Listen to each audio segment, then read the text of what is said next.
आप देख रहे हैं इंडिया न्यूज, आपके साथ मैं हूं रचना बंसल। इंडिया रिपोर्टर में बहुत स्वागत है आपका। नमस्कार, आपके साथ मैं हूं शुभ्रा सुमन। आइए शुरुआत एक बड़ी खबर के साथ करते हैं। परमबीर सिंह ने हाईकोर्ट में याचिका दाखिल कर दी है। इस वक्त की अहम खबर, गृह मंत्री अनिल देशमुख के खिलाफ जांच की मांग। सुप्रीम कोर्ट के कहने पर हाईकोर्ट में ये याचिका परमबीर सिंह की तरफ से दाखिल की गई है। इंडिया न्यूज के पास परमबीर सिंह की याचिका की कॉपी भी मौजूद है, जिसमें 106 पन्नों की याचिका में कई गंभीर आरोप अनिल देशमुख पर लगाए गए हैं। यहाँ से पहले परमबीर सिंह सुप्रीम कोर्ट गए थे। सुप्रीम कोर्ट ने हाईकोर्ट में जाने के लिए कहा और अब हाईकोर्ट में ये याचिका दाखिल की है। परमबीर सिंह ने इससे पहले चिट्ठी लिख करके चर्चा में आ चुके हैं। अनिल देशमुख पर कई गंभीर आरोप लगा चुके हैं और उसी तरह के आरोप इस याचिका में परमबीर सिंह ने लगाए हैं।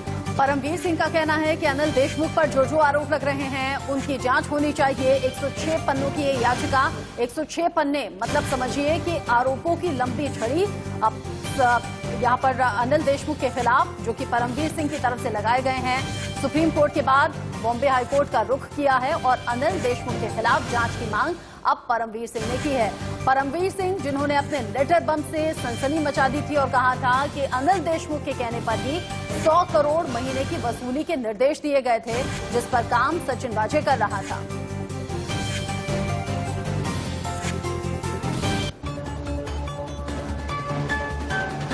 संजय राउत ने कहा है कि परमबीर सिंह के लेटर जांच होनी चाहिए। इस पर विपक्ष गंदी राजनीति कर रहा है।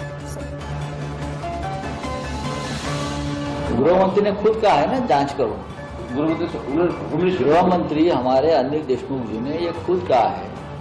एक्स पुलिस कमिश्नर ने जो लेटर लिखा है मुख्यमंत्री साहब को और जो एलिगेशंस किए हैं उसकी पूरी जांच होनी चाहिए। और हमें सबको लगता है अगर जांच होगी तो जैसे गृह मंत्री कहते हैं कि दूध का दूध पानी का पानी हो जाएगा और दूध में किसने पानी मिलाया है परमबीर सिंह के, वो भी पता चल जाएगा। तो महाराष्ट्र में न्याय प्रक्रिया बहुत ही पारदर्शक है। मुख्यमंत्री की निगरानी भी होती है ऐसे काम। तो मुझे लगता है अब उसकी कोई जरूरत नहीं है। पहले हम इस बारे में शायद सोचते थे, लेकिन जिस प्रकार से विपक्ष इस पूरे मामले में एक गंदी राजनीति कर रहे हैं, तो हमें लगने लगा है कि इस गंदी राजनीति का शिकार हमको नहीं होना चाहिए, नहीं तो ये एक परंपरा हो जाए। इसी खबर पर ज्यादा अपडेट के साथ प्रीति सोमपुरा मुंबई से हमारे साथ लाइव जुड़ गई हैं। प्रीति, संजय राउत कह रहे हैं कि विपक्ष गंदी राजनीति कर रहा है, लेकिन आरोपों पर सफाई अब सरकार देगी कैसे?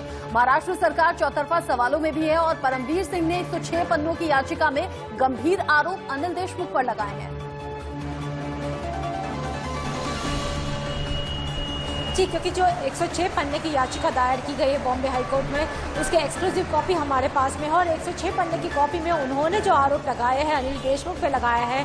जो गृह मंत्री, उन्होंने साफ तौर पे कहा है कि गृह मंत्री ने जो है अपने पावर का मिसयूज किया है, क्योंकि वो ना सिर्फ सचिन वाजे को बुलाते थे अपने घर में, लेकिन बाकी जो उनके जूनियर ऑफिसर हैं उनको भी बुलाते थे। उन्होंने प्रोटोकॉल जो था उसका उन्होंने मिसयूज किया है और यहाँ तक कि जब उनके जूनियर ऑफिसर को बुलाते थे तब मुझे पता ही नहीं रहता था। इस तरीके के गंभीर आरोप लगाए। साथ में उन्होंने ये भी कहा है कि कार्रवाई जो होनी चाहिए वो गृह मंत्री अनिल देशमुख के खिलाफ भी होनी चाहिए, क्योंकि वो भी उतने ही जिम्मेदार है। तो अदालत में ये पूरा मामला पहुंच चुका है। बहुत शुक्रिया आपका प्रीति इस पूरी जानकारी के लिए। लेकिन और भी अहम खुलासे लगातार इस मामले में हो रहे हैं। इंडिया केस और मनसुख हिरेन की मौत के मामले की कड़ियां जोड़ने वाला एक सीसीटीवी फुटेज सामने आया है। इसमें दिखाई दे रहा है कि 17 फरवरी को सचिन वाजे और मनसुख हिरेन की मुलाकात हुई थी। CCTV footage CST railway station के बाहर का है। अब जांच एजेंसियों का मानना है कि इस मुलाकात के दौरान ही मनसुख ने स्कॉर्पियो की चाबी वाजे को सौंप दी थी। अब ऐसे में स्कॉर्पियो की चाबी अगर मनसुख हिरेन ने सचिन वाजे को सौंप दी थी तो फिर पूरी थ्योरी ही झूठी साबित होती है। स्कॉर्पियो चोरी नहीं हुई थी, सचिन वाजे उसका इस्तेमाल कर रहा था। सचिन वाजे जो शुरुआत से ही इनकार करता रहा और अब ये जिंदा सबूत सीसीटीवी के जरिए सामने आ गए हैं। सीएसटी रेलवे स्टेशन के ठीक बाहर की ये फुटेज है जिसमें सचिन वाजे मनसुख हिरेन मिलते हैं और मनसुख ने चाबी स्कॉर्पियो की सचिन वाजे को सौंपी है, जो कि तस्वीरों में साफ साफ दिखाई दे रहा है।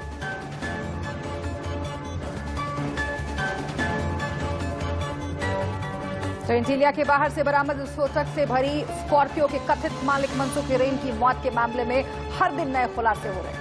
एटीएस ने इस गुत्थी को सुलझा लेने का दावा किया है। सूत्रों के मुताबिक एटीएस को यह भी पता चला है कि मनसुख को क्लोरोफॉर्म सुंघाकर बेहोश किया गया। उसके बाद आराम से उसकी सांस को रोककर उसकी हत्या कर दी गई। हत्या के वक्त सचिन वाजे भी मौके पर ही मौजूद था। एटीएस को उसकी मोबाइल लोकेशन से इसके पुख्ता सबूत मिले हैं कि कैसे पहले उसे गाड़ी में बिठाया गया, क्लोरोफॉर्म सुंघाकर बेहोश किया गया, सांसों को रोक दिया गया, हत्या हुई और फिर फेंक दिया गया। और उस वक्त अब जब हत्या हो रही थी, सचिन वाजे गाड़ी में मौजूद था।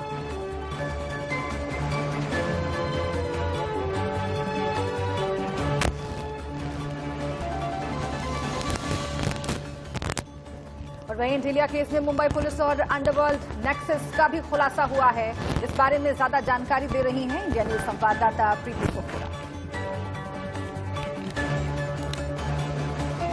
कैसे है और साथ में सचिन वाजे किस तरीके से जो है कंप्लेनेंट के साथ मिलकर फिरौती वसूल करते थे, किस तरीके से कंप्लेनेंट को डराते थे, धमकाते थे, इस बारे में हम बात करते हैं फिरोज तीनावाला से, जिन्होंने कंप्लेंट जो है एंटी एक्सटॉर्शन सेल में करवाई थी। लेकिन अफसोस मुंबई पुलिस ने उनकी मदद करने के बगैर उनकी मदद नहीं की और बल्कि जो है उनको ही परेशान करना शुरू किया। आपके मैटर में क्या हुआ था, किस तरीके से सचिन वाजे और उनकी गैंग ने आपको परेशान करना शुरू किया? हुआ ये दो पुलिस इन्फॉर्मर्स हैं और 5 विटनेसेस हैं जो बड़े बड़े हाई प्रोफाइल मैटर में वो बोस्टिंग करते थे कि हम लोग उनके 5 विटनेसेस पुलिस डिपार्टमेंट के बनते हैं और हम लोग ब्लू आइड बॉयज है पुलिस डिपार्टमेंट के, हम चाहे के खिलाफ एफआईआर करवा सकते हैं। और वो उसने फॉल्स एफआईआर माटुंगा में करवा के विटनेस बन के दिखाया और फिर उस मैटर में मुझसे सेटलमेंट करने के लिए पहले लाखों रुपए का डिमांड करते हुए घर पे आए। उनको बिल्कुल खौफ नहीं था मेरे वहां आने का और उन्होंने डिमांड की पैसे की, जो मैंने वीडियो रिकॉर्डिंग कर दी है, साइलेंटली मैंने किचन कैमरा से कर दी। बट उनके जो सीनियर पीआई थे, कदम साहब थे और पवार साहब थे, वो मेरे खिलाफ उनके खिलाफ कार्रवाई कर ही नहीं रहे थे, बल्कि मुझे प्रेशराइज कर रहे थे कि भाई आप उनसे सेटल कर लो, मैं इनको बुलाता हूँ, आपके सामने बिठा देता हूँ। मैंने बोला मैं इनके सामने बैठकर क्या करूंगा। फिर मुझे उन लोगों ने जो ये खबरी थे और 5 विटनेसेस थे, उन्होंने मेरे आदमी को पकड़ के बोला कि अभी जेजे मार्ग पुलिस स्टेशन में एलटी मार्ग का सीनियर पीआई ट्रांसफर हो गया, हमने उनका बहुत काम करके दिया, तेरे बॉस के खिलाफ फॉल्स एफआईआर करेंगे। और मुझे जेजे मार्ग से एक इंस्पेक्टर का कंटिन्यूसली फोन भी आता था कि आपके खिलाफ कार्रवाई उसी 5 विटनेस की आई है, जबकि एंटी एक्सटॉर्शन सेल उसकी इंक्वायरी करते हुए कोई कार्रवाई नहीं कर रहे। फिर मुझे बॉम्बे एनसीपी वाइस प्रेसिडेंट है यूथ के काशिफ शाह, वो मुझे अप्रोच करते हैं और कहते हैं कि आपके खिलाफ कंप्लेंट आई है और आप सीरियस नहीं लेंगे तो आपके खिलाफ जेजे मार्ग पुलिस स्टेशन में एफआईआर हो जाएंगे, आपको अरेस्ट कर देंगे।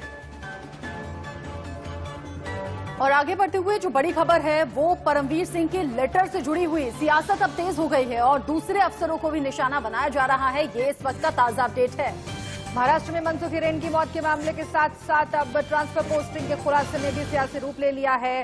खबर है कि इस मामले में महाराष्ट्र की उद्धव सरकार पूर्व कमिश्नर परमवीर सिंह और आईपीएस रश्मि शुक्ला की जांच करा सकती है। अफसरों की जांच के मामले में ये सियासत खूब हो रही है। बीजेपी उद्धव सरकार को लेकर अब इस पर हमलावर है और साथ ही साथ संघ और बीजेपी से जुड़े अफसरों की भी लिस्ट तैयार की जा रही है।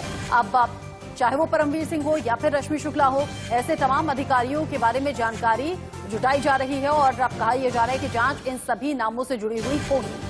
महाराष्ट्र के मंत्री जितेंद्र वान का इस बीच बड़ा आरोप सामने आया है फोन टैपिंग मामले में। आईपीएस रश्मि शुक्ला पर आरोप है। रश्मि शुक्ला ने निर्दलीय विधायक को धमकाया था और ये आरोप लगाते हुए कहा है कि राजेंद्र एड्रावकर को भी धमकाया था। महाविकास अघाड़ी को सपोर्ट नहीं करने के लिए भी कहा था।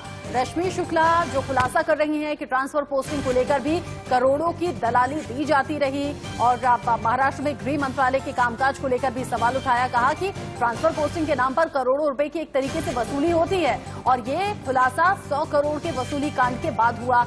ऐसे में अब अवार्ड की तरफ से बड़े आरोप लगा दिए गए हैं।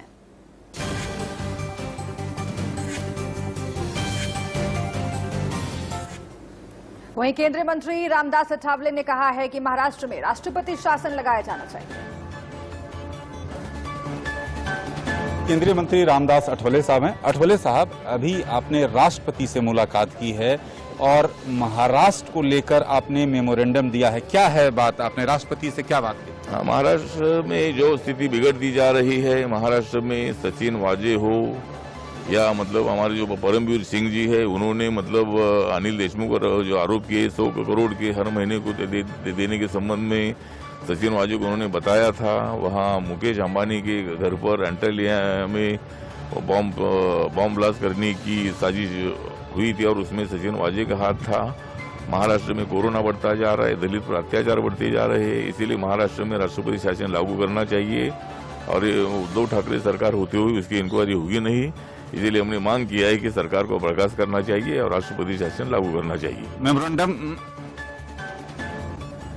दरअसल बीजेपी पूछ रही है कि उद्धव इस पूरे मामले पर चुप क्यों है, तो वहीं कांग्रेस नेता संजय निरुपम ने कहा है कि उद्धव ठाकरे को इस मामले में जवाब देना चाहिए। परमवीर सिंह के लेटर के बाद लगातार महाराष्ट्र की राजनीति में भूचाल आया हुआ है। लग रहा है कभी भी सरकार गिर सकती है, कभी भी तमाम मंत्री इस्तीफा दे सकते हैं और इस पूरे मामले पर हर जगह से बीजेपी पूरी तरह से आक्रामक है। लेकिन कांग्रेस की तरफ से भी इस पूरे मामले पर जवाब दिया जा रहा है। लेकिन हमारे साथ बात करने के लिए खुलकर इस पूरे मामले पर बात करते हैं, अपना तरीके से पक्ष रखते हैं, संजय निरुपम साहब मौजूद है, कांग्रेस के बड़े नेता हैं। सर क्या कहेंगे, जिस तरीके से परमवीर का लेटर सामने आया, उसके बाद नसीम शुक्ला वाला लेटर सामने आ गया, महाराष्ट्र सरकार लगातार घिरती जा रही है, लेकिन आप एक ऐसे नेता हैं जो लगातार अपनी सरकार की जो कमियां हैं कम से कम उसको गिनाने का प्रयास करते हैं। देखिए, विवाद बड़ा है और जो आरोप लगे हैं वो भी काफी संगीन है, लेकिन निश्चित तौर पर सिर्फ आरोप लगा देने से कुछ नहीं होता, इसकी छानबीन आवश्यक है। शायद सरकार ने शायद ऐसी घोषणा की है कि किसी रिटायर्ड जज से वो जांच कराने वाले हैं, तो निश्चित तौर पर जांच होनी चाहिए। उधर जो परमवीर सिंह जी जो वहां गए थे, सुप्रीम कोर्ट में गए थे, वहां से उनको आदेश मिला है कि आप हाई कोर्ट में जाइए, हाई कोर्ट में तो पूरा मामला रखा जाएगा। तो हाई कोर्ट की तरफ से क्या आदेश आता है, सब कुछ उस पर निर्भर करता है।